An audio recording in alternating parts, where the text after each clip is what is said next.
Hello, welcome to the 5th edition of Y.A.P Youth About Politics. I'm Isabella Dickmeyer. I just want to apologize for the delay on my 5th broadcast. I had a ton of homework to do, so again, I'm sorry for that. Starting off, this last week, Congress took President's Day off to go back to their home districts and connect with their constituents. So what happened when they got back?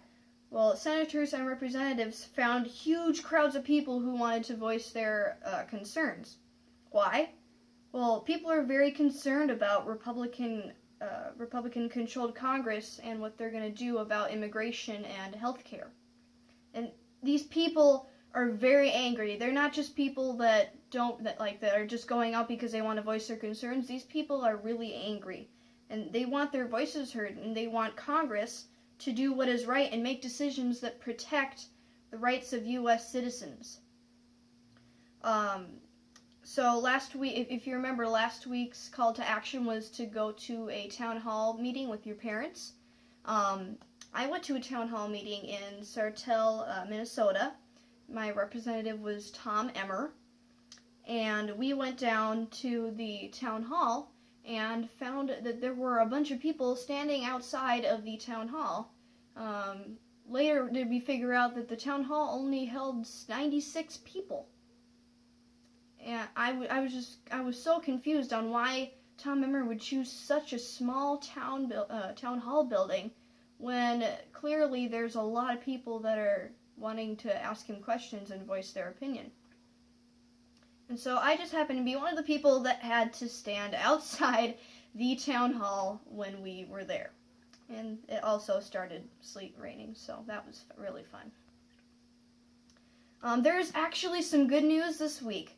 In the first month of Trump's presidency, there's been very little good news. There is fear and anger everywhere. However, Trump has apparently made one good decision that has the support of both Democrats and Republicans. He appointed a new national security advisor, who he is, that person that he appointed is going to be replacing General Michael Flynn, who he fired. Lieutenant General H.R. McMaster is a really surprising pick. The National Security Advisor helps the president make decisions about actions with other countries. He also gives him his opinion based on classified information and expertise in foreign affairs. But Trump wants everybody to be loyal to him, because Trump is a compulsive liar, and yet McMaster has a reputation for as an independent thinker and speaks the truth. So, I wonder how will these two manage to work together? It's going to be really interesting watching in the next few weeks and months. It seems that no one who is not a white Caucasian is safe from being detained by the immigration authorities. You all know Muhammad Ali, who was the greatest boxer of all time. Well, his son, Ali Jr., who is a Muslim like his famous dad, Ali Jr. is an American citizen. But recently he was detained at the Florida airport and questioned for 2 hours. What did they keep asking him? How did you get your name? Are you a Muslim? I mean, he's an American citizen. Why ask those questions? Do you think it could probably be because of the color of his skin? I mean, he's a very famous person's son, and he's being detained and questioned. What do you think happens to everyday hardworking Americans that look different? I mean, that is just disturbing. So, there's also been going on about deportation raids. A raid is a surprise visit by police to arrest suspected people. Now, deportation raids are not new. The Bush and Obama administrations also conducted raids. Their priority was to get immigrants or fugitives convicted of a crime. But under Trump's deportation order, it's a little bit different. Marilena Hinakape, the executive director of the National Immigration Law Center, quote, "The big difference now is that there are no priorities. Everyone is a priority." So can you imagine laying in your bed every night and so frightened that you cannot go to sleep? And you're thinking, will immigration agents come in the middle of the night and take my parents away? Because then you could also be thinking, what happens to me? What happens if I come home from school and my parents aren't there anymore? I mean, how horrible is that? No kid should ever have to worry about that.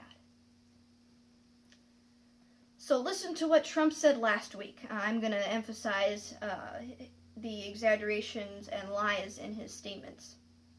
So here's the first one. "We are getting really bad dudes out of this country and at a rate that nobody has ever seen before, and they're the bad ones." Another one is, "It's a military operation." The third and final quote is, "You see what's happening at the border. All of a sudden, for the first time, we're getting gang members out. We're getting drug lords out." Okay, so the lie number one in that, at a rate nobody has seen before. Well, sorry, Mr. Trump, you've done 1,000 fewer than Obama at this time. Lie number two, for the first time we are getting gang members out. It's actually 58% of Obama's deportations were criminals. So it's not really the first time. So why would Trump lie about deportations? Well, remember, he has to be the biggest and the greatest, so in his mind, it's okay for him to tell falsehoods so he looks better than everybody else. Will Trump ever experience the consequences of his lying?